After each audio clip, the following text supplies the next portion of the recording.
وبشر الصابرين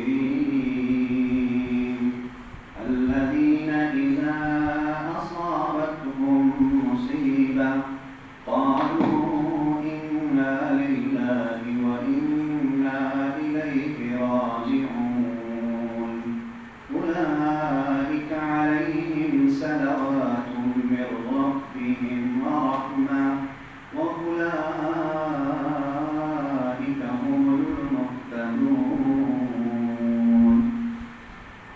کیا فرماتے ہیں؟ ذرا غور کیجیے. اللہ فرما رہے ہیں وَلَنَبْلُوَنَّكُمْ بِشَيْءٍ مِّنَ الْخَوْفِ، ہم تم کو آزمائیں گے، ہم تم کو مبتلا کریں گے آزمائش میں. اور وہ آزمائش کیسے ہوگی؟ من الخوف، تھوڑا سا خوف تمہارے اوپر طاری کرے، والجوع، اور بھوک بھی تمہارے اوپر طاری کرے، ونقص من الاموال، اور مالوں کے اندر کمی کے ذریعے بھی تمہیں پریشان اور آزمائش میں مبتلا کریں گے، والانفس، اور جانوں کے نقصان کے ذریعے، والثمرات، اور پھلوں اور فصلوں کے نقصانات کے ذریعے بھی ہم کیا کریں گے؟ آزمائیں گے. لیکن پھر کیا ہوگا؟ وبشر الصابرین، جو ایسی کیفیت کے اندر صبر کریں گے ان کے لیے بشارت ہے، ان کے لیے خوشخبری ہے. اور یہ کون لوگ ہیں جو صبر کرنے والے ہیں؟ الذین اذا اصابتهم مصیبہ، کہ جب ان کو کوئی مصیبت پہنچتی ہے تو کیا کہتے ہیں؟ قالوا انا للہ وانا الیہ راجعون. اور یہ سب سے بڑھ کر اللہ تعالیٰ نے تسکین کا سامان کیا ہے اور اطمینان قلب کا سامان کیا کہ یہ ساری تکلیفیں آنے پر وہ یہ دل سے پڑھتے ہیں اور سمجھ کر پڑھتے ہیں. ایسے نہیں کہ بس منہ میں وہ زبانی رٹا لگا لیتے ہیں اور پڑھ لیتے ہیں، بلکہ سمجھ کر پڑھتے ہیں. اور وہ سمجھ کر پڑھنا کیا ہے؟ انا للہ وانا الیہ راجعون، کہ ہم سب اللہ کے لیے ہیں. اللہ نے ہم کو پیدا کیا ہے اور اللہ نے دنیا کے اندر ہمیں دارالمحن کے اندر، یعنی دارالمحنت اور دارالامتحان کے اندر بھیج کر ہماری آزمائش کا سامان کیا ہے، اسی کی طرف ہمیں لوٹ کر جانا ہے.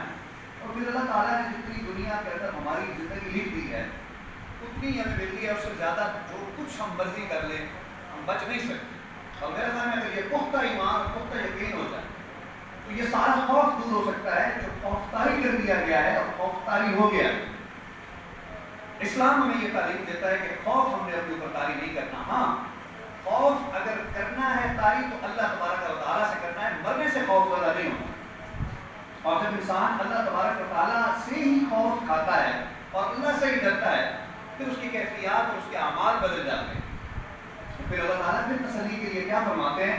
قُلْ يَا عِبَادِيَ الَّذِينَ أَسْرَفُوا عَلَىٰ أَنفُسِهِمْ لَا تَقْنَطُوا مِن رَحْمَةِ اللَّهِ، اے میرے وہ بندوں جنہوں نے اپنی جانوں پر ظلم کر لیا ہے، گناہوں کے اندر مبتلا ہو کے، لا تقنطوا من رحمة اللہ، میری رحمت سے مایوس نہ ہوا کرو.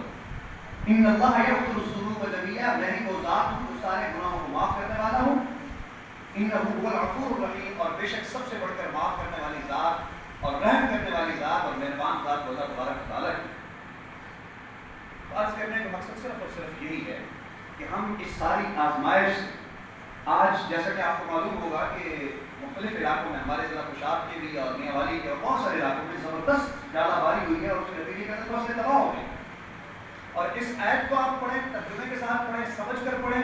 وَلَنَبْلُوَنَّكُمْ بِشَيْءٍ مِّنَ الْخَوْفِ وَالْجُوعِ وَنَقْصٍ مِّنَ الْأَمْوَالِ، اور صورتحال کو دیکھیں ساری صورتحال سمجھ آ سکتی ہے. بس یہی ہے کہ صبر کرنا ہے اور اللہ تبارک و تعالیٰ سے اپنے تعلق کو مضبوط کرنا ہے. انشاءاللہ یقین ہے کہ تھوڑے دن بعد اچھے دن آئیں گے انشاءاللہ. بہت اچھا.